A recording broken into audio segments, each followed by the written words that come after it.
పేతురు పత్రిక 2వ అధ్యాయం చదవబడిన వాక్యం మళ్ళీ చదువుకుందాం. మొదటి పేతురు పత్రిక 2వ అధ్యాయం 9-10 వచనాలు చదువుకుందాం. అయితే మీరు చీకటిలో నుండి ఆశ్చర్యకరమైన తన వెలుగులోనికి, ఎక్కడి నుంచి ఎక్కడికండి? చీకటి నుండి ఆశ్చర్యకరమైన వెలుగు. అవును, ఈ వెలుగు పేరు ఏంటంటే ఆశ్చర్యకరమైన వెలుగు. చీకటి నుండి మన గమ్యం చూడండి, ఎక్కడి నుంచి ఎక్కడికి మారిందో. చీకటి నుండి అనే మాట మనం నేర్చుకోవాల్సిన విషయం. మునుపు మీరు చీకటై ఉన్నారు అని పౌలు గారు చెప్తున్నాడు. చీకటి చెప్పండి, ఏంటది? చీకటి. ఇప్పుడు చెప్పండి, చీకటి ఏ రంగు? నలుపు. ఒకనప్పుడు మీరు నలుపు. ఎంత నలుపు? బొగ్గు కన్నా నలుపు. గుర్తుందా? దేనికన్నా నలుపు? ఎక్కడుంది అది? విలాపవాక్యాలు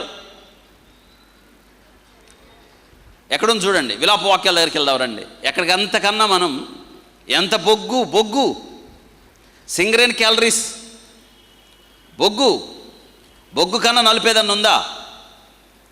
విలాపవాక్యాలు 4వ అధ్యాయం చూడండి, అక్కడ ఎంత చక్కగా రాయబడిందో. మనం ఎట్టున్నాం, ఏమయ్యాం, అది విషయం. చూడండి ఎట్లా అన్నారు.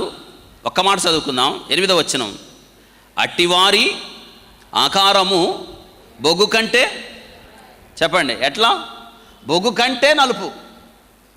చెప్పండి, దేనికన్నా? బొగ్గు కంటే నలుపు. ఇంకంతకన్నా నలుపు ఉంటుందా? ఇప్పుడు అర్థమైందా? మనం నల్లగుండే వాళ్ళకి ఈ పేర్లు పెడతాం. చెప్పండి, ఏంటి? బొగ్గని. నల్లటి వాళ్ళకి ఏం పెడతారు? మీరు చెప్పండి. నలుపు ఇష్టమా ఎవరికైనా? రండి, ఇప్పుడు రండి. నలుపు ఇష్టమా? ఇష్టం లేదు. మీరే చెప్పారు. మరి ఎందుకు నల్లగున్నారు? మీరు ఎందుకున్నారు మరి నల్లగా? నలుపుగా ఉండాలా తెల్లగా ఉండాలని మనం నిర్ణయించుకున్నామా? చెప్పండి. దేవుడే కదా. మనం ఎంత కాంప్లెక్షన్, మనకి ఏ రంగేస్తే ఏ రంగులోకి వస్తామో దేవుడు తెలుసు. కాబట్టి ఏ మట్టి వాడాలో బాగా తెలుసు. ఆయనకి ఇష్టమైంది నిన్ను వాడేటప్పుడు మరికొంచెం నలుపు కలిపాడు మట్టి. కాబట్టి మనల్ని సృష్టించింది ఆయన కదా. ఇక్కడ చర్మం రంగు గురించి మాట్లాడట్లేదు. ఇక్కడ వినండి, ఇక్కడ అందుకే అంటది, నేను నల్లని దాను, చిన్న చూపు. అంటే నల్లటోళ్ళకి ఏ చూపు ఉంది? నిజమే అండి. లోకంలో వివక్ష. వెలుగుకి, ఆశ్చర్యకరమైన వెలుగుకున్న తేడా ఏంటి మీకు అర్థమవడానికి ఇంకో సన్నివేశం చెప్తాను. పరిశుద్ధ గ్రంథంలో జక్క ఇంటికి యేసయ్య వచ్చాడు. ఆశ్చర్యకరమైన వెలుగు వచ్చిన అక్కడ చూడండి, జక్క ఇంట్లో యేసుక్రీస్తు అడుగు పెట్టగానే ఆ ఇల్లు వెలిగిపోయింది కదా. ఆయన వెలుగు కదా. ఆశ్చర్యం ఏంటో తెలుసా? యేసయ్య ఆ ఇంట్లోకి రాగానే, బహుశా యేసయ్య వాక్యం చెప్పాడో జక్కయ్యతో సంభాషించాడో తెలియదు కానీ ఒక అద్భుతం జరిగింది. జక్కయ్యా, నీవు అన్యాయస్తుడివి, పాపాత్ముడివి అని అనలా. అన్యాయంగా డబ్బు సంపాదించావు, లోకం అంతా నిన్ను పాప అంటుంది, నీతో వచ్చినందుకు నన్ను తిట్టుకుంటున్నారు అన్నాడా? అనకముందే జక్కయ్య లేచి నిలబడి, ప్రభువా, నా ఆస్తిలో సగం ఎవరి దగ్గర అన్యాయంగా తీసుకుంటే ఎంత ఇస్తాను? ప్రభు చెప్పాడా? చెప్పలా. ప్రభువులో ఉన్న వెలుగు జక్కయ్య చీకటి హృదయంలోనికి చొచ్చి వెలికి తీసి ఆయన జీవితాన్ని బట్టబయలు చేసింది. ఇదే ఆశ్చర్యకరమైన వెలుగు. ఆ వెలుగు మనలోకి చొచ్చి మన జీవితాన్ని బహిర్గతం చేయడం మాత్రమే కాదు, మనల్ని ఒప్పింప చేస్తుంది. మళ్ళీ ఆ పాపము జోలికి వెళ్లకుండా చేస్తుంది ఈ ఆశ్చర్యకరమైన వెలుగు. వింటున్నారా? అందుకు మనల్ని ఆశ్చర్యకరమైన వెలుగులోనికి మిమ్మల్ని పిలిచిన వాని గుణాతిశయములో ప్రచురము చేయ నిమిత్తం. ఇప్పుడు చెప్పండి, మనం ఎవరు గుణాతిశయాలు ప్రచురం చేయాలి? చెప్పండి. ఆశ్చర్యకరమైన వెలుగు ప్రచురం చేయటం అంటే బ్రాండ్ అంబాసిడర్ అనమాట. ఇప్పుడు మార్కెట్లోకి ఏదైనా కొత్తది వచ్చింది అనుకోండి, దాన్ని ప్రమోట్ చేస్తారు ఎవరు? సమాజంలో సెలబ్రిటీలు అంటారు, పేరెన్నిక నొందిన వారు. వారి ముఖాలు అందరికీ తెలుసు. ఆయన అంటాడు, నేను ఆరోగ్యంగా ఉండడానికి ఈ హార్లిక్స్ తాగా, హార్లిక్స్ అంటే ఏంటి? నేను తాగాను కాబట్టి మీరు తాగండి. నేను సౌందర్యంగా ఉండడానికి ఈ సబ్బు వాడుకున్నా, మీరు కూడా వాడండి. ఇది చెప్పేది ఎవరై ఉండాలి కదా? కొన్ని కంపెనీలు వాళ్ళ కంపెనీ యొక్క ఉత్పత్తుల్ని, ప్రొడక్ట్స్ని ప్రచారం చేయడానికి డబ్బులు ఇచ్చే పేరెన్నిక కలిగిన వారిని, ప్రభావితం సమాజంలో అందరికీ వారి ముఖాలు తెలిసి వారిని అనుసరించే వారి చేత ప్రమోట్ చేపిస్తారు, ప్రచారం చేయిస్తారు. దాన్ని ఏమంటారంటే బ్రాండ్ అంబాసిడర్స్ అంటారు. మనం చాలా అడ్వర్టైజ్మెంట్స్ చూస్తాం, కానీ మన ప్రచారం ఎవరి గురించి అండి? We are brand ambassador. అందుకే పౌలు గారు అన్నాడు, వీఆర్ అంబాసిడర్స్ ఫర్ క్రైస్ట్. మేము క్రీస్తు రాయబారులం, ఆయన గుణాతిశయములను. అసలు మీరు ఆలోచించండి, ఎంత గొప్ప విషయం. ఈ ప్రపంచంలో యునైటెడ్ నేషన్స్ ఆర్గనైజేషన్, ఐక్యరాజ్య సమితి, దానికి కూడా ప్రచారకర్తలు ఉంటారు. ఐక్యరాజ్య సమితి యుద్ధ నివారణ, ఐక్యరాజ్య సమితి భద్రత, దానికి బ్రాండ్ అంబాసిడర్గా పెట్టుకున్నారు. ఆమె చనిపోయింది, ఆమె యాక్సిడెంట్లో. వేల్స్ యువరాణి డయానా, అవును, యాంజెలినా జోలీ, హాలీవుడ్ నటి, ఆమె కూడా బ్రాండ్ అంబాసిడర్, శాంతిని నెలకొల్పడానికి యుఎన్ఓ తరపున. అట్లా పేరెన్నిక కలిగిన వారిని బ్రాండ్ అంబాసిడర్ పెట్టుకుంటారు. మనకేముంది? బొగ్గు కంటే నల్లగా ఉన్న వాళ్ళని, ఎన్నిక లేని వారిని, యోగ్యత లేని వారిని, ఆధిక్యత లేని వారిని మనల్ని అంబాసిడర్గా పెట్టుకున్నాడు. ఎవరిని ప్రచురం చేయడానికి చేస్తున్నామా?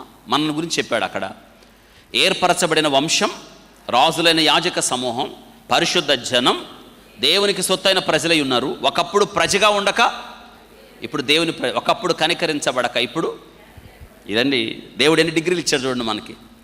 ఏర్పరచబడిన వంశం 1, రాజులైన రాజులు 2, యాజక సమూహం 3, పరిశుద్ధ జనం 4, దేవుని సొత్తైన ప్రజలు 5. గొప్ప ఆధిక్యతలు మరి ప్రచురం చేస్తున్నారా? ఈరోజు చాలామంది తెలుసా, భారతదేశంలో ముఖ్యంగా ఆంధ్రప్రదేశ్లో సిగ్గులేదా మా ఇంటికి వచ్చి ప్రచారం చేస్తున్నారు అంటన్నా పత్రికలు ఇస్తున్నారు. వాళ్ళు అంటానే ఉంటారు, చెప్పకపోతే ఎట్లా, చెప్పకపోతే ఎలాగా. దారిలో వెళ్తున్నాడు, దారిలో ఒక వ్యక్తి వెళ్తున్నాడు. ఆ వ్యక్తికి ఈ యేసుక్రీస్తు అందరికీ ప్రభు, యేసుక్రీస్తుని ఎందుకు నమ్ముకోవాలన్న పత్రిక ఇవ్వాలని ఉంది. ఇద్దాం మనకు వెళ్తున్న టైంలో ఆ వ్యక్తి, ఇద్దరే ఉన్నారు, ఒక బండి మీద ఇంకొక అతను వెళ్తున్నాడు. అయితే అతడు హడావుల్లో సైడ్ స్టాండ్ వేసుకోవడం మర్చిపోయాడు. వెళ్తున్నప్పుడు ఆ వ్యక్తి ఆయనకి సైగ చేశాడు, ఓయ్ సైడ్ స్టాండ్ వేసుకో, సరిగ్గా పైకి అన్నాడు. ఆయన చూసుకొని స్టాండ్ లేపుకొని వెళ్ళిపోయాడు. ఈలోపు ఈ వ్యక్తి వెళ్ళి ఆ వ్యక్తికి ఏమిచ్చాడు? యేసుక్రీస్తు పత్రిక ఇచ్చి చదువుకోండి అంటే ఆయన చించేసి, ఎందుకు ఇస్తున్నావు ఇది విదేశీ మతం అన్నాడంట. వెంటనే ఆ చినిగిన ముక్కలు తీసుకొని ఒక మాట అడుగుతాను. ఆ వెళ్తున్న వ్యక్తి సైడ్ స్టాండ్ కింద పడిపోయింది, వేసుకోవడం మర్చిపోయాడని నువ్వు పెద్దగా కేకేసి ఎందుకు చెప్పావని అడిగాడంట. అది అలాగే ఉంటే వాడు తగిలి చచ్చిపోతాడు. వాడు నీకు బంధువా? కాదు. మరి ఎందుకు చెప్పావంటే, వాడు ప్రమాదము జరగకుండా నేను కేకేశాను. నేను చేస్తుంది కూడా అదే. నువ్వు అనుకుంటున్నట్టు నేను ముస్లిం కుటుంబంలో పుట్టాను. ఇప్పుడు నేను చేస్తున్న పని, నువ్వు ఆ సైకిల్, ఆ వెళ్తున్న బండి సైడ్ స్టాండ్ ఒరిగిపోయినప్పుడు కేకేసావే, ప్రమాదం పొంచుందని, ప్రమాదము నుండి తప్పించడానికి పత్రికలు పంచుతున్నాను నేను. ఆ ప్రమాదమే నెత్తి నరకం. ఎందుకు ప్రచారం చేయాలి తెలుసా? చాలామంది సిగ్గులేదా, ఆ మతాన్ని తెచ్చేడా రుద్దుతున్నారు, మా దేవుళ్ళు మాకున్నారని వాళ్ళు అంటానే ఉంటారు. ప్రచారము చేయవలసిన బాధ్యత, అవును చెప్పాలి, యేసుని గురించి చెప్పాలి. ఎందుకో తెలుసా? చెప్పకపోతే వాడు సస్తాడు. వింటున్నారా? చస్తాడండి, నిత్య నరకానికి వెళ్తాడు. వెళ్లకుండా ఉండే మార్గం నీ దగ్గర ఉంది. యేసుని గురించి చెప్పడమే. We are brand ambassadors. అర్థమైంది? ఎందుకు చెప్పాలి యేసుని గురించి? వారు పొందబోయే ప్రమాదం ఏమిటో వారికి నీకు తెలుసు. ప్రభు నీకు చెప్పాడు, వీళ్ళతో చెప్పారు. వింటున్నారా? ఈరోజు ఈ వాక్యం మనకేం తెలియజేస్తుంది? ఒకప్పుడు ప్రజగా ఉండక, కాబట్టి ఇప్పుడు అర్థమైందా ఎందుకు సువార్త చెప్పాలో? అర్థమైందా ఎందుకు యేసుని గురించి చెప్పాలో? ఎందుకు దేవుని సన్నిధికి ఆహ్వానించాలో? ఎందుకు అనేక మంది బిడ్డలను దేవుని దగ్గరికి తేవాలంటే, అలా చేయడం ద్వారా నీవు నిత్య నరకము నుండి అనేకుల్ని ఏం చేస్తావు? తప్పిస్తాం, రక్షిస్తాం. నీతిమంతుడు తన పొరుగువానికి దారి చూపిస్తాడు. నీతిమంతుడు తన పొరుగు వారిని రక్షిస్తాడు. అగ్నిలో నుండి లాగడం అంటే అదే. నాశనమునకు జోగుతున్న వారిని నువ్వు రక్షింపవా? ప్రభు మాట్లాడుతుంది. రక్షించవా? ఈరోజు ఒకనప్పుడు మనం చీకట్లో, మనం అలా చెప్పాలి, ఒకనప్పుడు నీలాగే ఉన్నాను, నేను చీకట్లో ఉన్నాను, ఈరోజు వెలిగించబడ్డాను. వింటున్నారా? ఈరోజు మనం ఒకటి గుర్తుపెట్టుకోండి, అంబాసిడర్స్ ఫర్ క్రైస్ట్. క్రీస్తు కొరకు మనం ఎవరమే? రాయభారణం, ఏర్పరచబడిన వంశమును, రాజులైన యాజక సమూహం, దాని పక్కనే ఉంది పరిశుద్ధ జనం, తర్వాత దేవుని సొత్తు. మనం ఎవరమంటే దేవుని ఆస్తి. చెప్పండి, మన ఆస్తి ఏంటంటే మన ఇంట్లో అన్నీ చెప్తాం.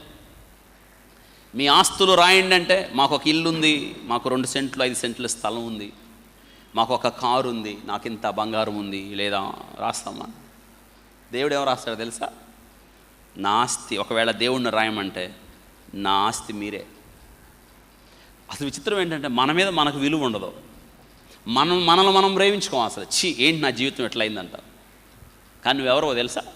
యేసుక్రీస్తు రక్తము ద్వారా విమోచించబడిన తర్వాత మనం ఎవరు సొత్తు? కాబట్టి దేవుని సొత్తు అయినప్పుడు మనం ఖచ్చితంగా ఆయన గుణాతిశయాలు మనం ఏం చేయాలి? చేస్తారా చేయరా? పెద్ద చెప్పండి. చెయ్యాలి.